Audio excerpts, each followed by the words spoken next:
බහලුම් නම් මම හිතන්නේ නිදාසලා ගිහලා ඒවයි මම හිතන්නේ නිෂ්පාදනයන් කරලා ඒවා තියෙන්නේ. ඒ බහලුම් පිළිබඳ විපක්ෂයේ ඔය මේ බංකොලොත් දේශපාලන චරිත හදපු තර්කය ඒ ප්‍රශ්නේ දැන් මම හිතන්නේ CID එකේ. ඒක මම හිතන්නේ උසාවියෙන් බේරේ. මම හිතන්නේ ඒ වගේම අපි දැක්කා ඊයේ රේගු දෙපාර්තමේන්තුව ඊයේ හරි පෙරේද හරි මම දැක්කා රේගු දෙපාර්තමේන්තුව යම්කිසි මේ ගැන නැවත පැහැදිලි කිරීමක් කරනවා. රේගු දෙපාර්තමේන්තුව මිට කලිනුත් ඔය සිද්ධිය වෙච්ච දවස්වලම පාර්ලිමේන්තුවට ලේඛනයක් ඉදිරිපත් කළා ඔය බහලුම් පිළිබඳව. ඉතින් ඒ නිසා වැලේ වැල් නැතුණා මොකක් හරි එකක එල්ලෙන්න ඕනනේ. දැන් පෞගේ සතිය බන්ධනාගාරයේ එල්ලුණා. දැන් අද වෙනකොට ඒක සම්පූර්ණයෙන්ම මේ ඒක උස්සන්ගෙපු කට්ටිය අනාතලා තියෙනවා. ඉතින් මම හිතන්නේ කන්ටේනර් ප්‍රශ්නේ දැන් මම හිතන්නේ CID එකේ තියෙනවා. ඉතින් එතනින් විසඳේ. ඒකේ රෙඩ් ලේබල් එක මොකද ඒ කන්ටේනර්ස් වල අලවදුම? මම රේගුව මගේ යටත නෙමෙයි තියෙන්නේ. ඒක දැනගන්න තියෙන්නේ රේගුව. වරාය ඇතුලේ රේගු දෙපාර්තමේන්තුව ක්‍රියාත්මක. රේගු දෙපාර්තමේන්තුව අයිති මුදල් අමාත්‍ය. රේගු දෙපාර්තමේන්තුව කටයුතු කරන්නේ උන්ගේ පනතකට අනුව ලංකාවේ දෙන පරණම පනත. හරිද? ඉතින් මම හිතන්නේ ඊයේ මාධ්‍ය සාකච්ඡාවට ගියේ නැද්ද? ඊයේ හරි පෙරේද රේගු. ඒකේ ඔය ඒකේ එක අදාළ පුද්ගලයා අපිට මේකේ මේ භාණ්ඩ තිබෙනවා එහෙම එකක් මෙන්න මෙහෙමයි. අපිට කියන්න තියෙන්නේ අපි හැම දෙයක්ම දන්නේ නැහනේ. හැබැයි ලංකාවේ ජනමාධ්‍ය ආයතනයක් දෙයක් තියෙනවා. ඒගොල්ලෝ ඔක්කොම දන්නේ. ඒ වගේම පඩි ගෙවලා වැඩ කරන සෝෂල් මීඩියා වල කීප දෙනෙකුත් ඉන්නේ. ඒගොල්ලෝ සියල්ල දන්නේ. නමුත් හුඟක් දන්නේ නැහැ. මගෙන් පාර්ලිමේන්තුව සම්බන්ධ ප්‍රශ්නයක් ආව മന്ത്രിවරේ. මට හොඳටම ෂුවර් එතුමා රේගුව කියන්නේ මොකද්ද වරාය කියන්නේ මොකද්ද කියලා දන්නේ නැහැ. එතුමා කවර රෙඩ් ලේබල් එකක් ඇවිත් ඒකේ තිබුණා. ඒකට ඒකත් එහෙම කොහොමද?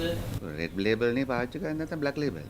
මම කියන්නේ ඒ ඊටාමේ රේගුව අතිරේක අධ්‍යක්ෂ ජනරාල්තුමා ඊටාම හොඳට පැහැදිලි කරානේ. ඒ කියන්නේ මේ අවුරුදු 150 200ක් පරණ දෙපාර්තමේන්තුව. දැන් දුම්රිය අපි ගියාට දුම්රිය තියෙන මේ සිස්ටම් අපි දන්නවද? එහෙම දන්නේ නැහැ. එතකොට දන්නේ නැත්නම් ඒ ප්‍රධාන නිලධාරීන්ගෙන් දැනගත යුතු කරුණු තියෙනවා. අපි කෝච්චි අවුරුදු 50ක් ගියත් මේ දුම්රියේ නිලධාරි මහතුරු දන්න දේවල් දන්නේ නැහනේ. ඒ නිසා ඒකට පර්ශ කරන එක හොයලා බලන්නේ කිසි ප්‍රශ්නයක් නැහැ. දැන් ඇත්තටම මේ රේගුව කොහොමද කටයුතු කරන්නේ? ඒක කිසි ප්‍රශ්නයක් නැහැ. හැබැයි මේ බිල්ලුම වන්න හදනවනේ. දැන් ලෝකේ මොන වරායද සියලුම කන්ටේනර් පරීක්ෂා කරන්නේ. එතනින්නේ ප්‍රශ්නේ පටන් ගන්න ඕනේ. පරීක්ෂා කරන්න පුළුවන්. පරීක්ෂා කරන්න පටන් ගත්තොත් මොකද වෙන්නේ?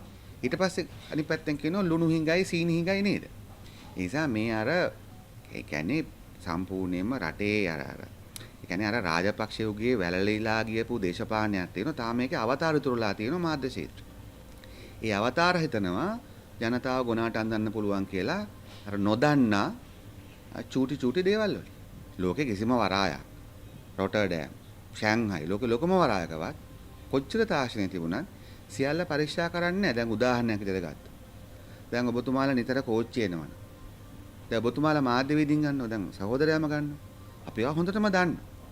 අපි පොදුවේ මාධ්‍යවේදීන්ගේ මාධ්‍ය මෙතන එනකොට බැලුවත් අපි සහෝදරයාගේ අපි මෙතන දන්නේ නැගේ බලන්නේ නැහැ. අපි දන්නවා ඔය මාධ්‍යවේදියෙක්.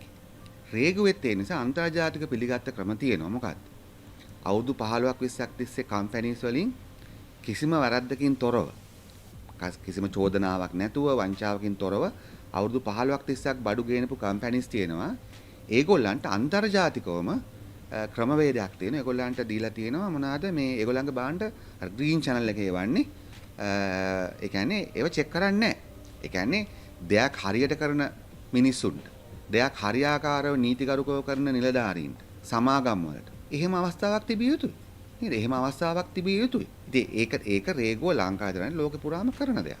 ඒ නිසා රේගුවෙන් ඔය ඔබතුමා කියන දේවල් විතරක් නෙමෙයි තව විශාල ප්‍රමාණයක් තියෙන සමාගම් මගේ මතකයේ හැටියට සමාගම් 24ක් තිබුණා. පසුව තව ප්‍රමාණ එකතු කරා. ඒවා විශාල කාලයක් ගිහලා තමයි අනුමත කරගන්නේ.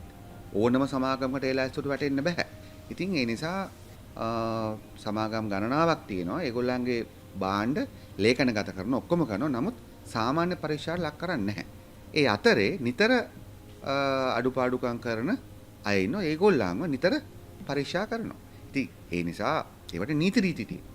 ඒ නිසා වැලේ වැල් නැති වෙන්න නිසා විපක්ෂයට මොකක් හරි chance එකක් තියෙන්න බෑ. කන්ටේනර් ඇතුලේ ඒගොල්ලන් අහිංසක බලාපොරොත්තු තියෙන්නේ ඇත්තට. කන්ටේනර් ඇතුලේ තියෙන්නේ ඔය අනාථ වෙච්ච දේශපාලන කල්ලි අහිංසක බලාපොරොත්තු. මොකද මේකෙන්වත් ගොඩ යන්න බලාගෙන. නමුත් මම හිතන්නේ CID එක අධිකරණයටයි බාර දෙමු.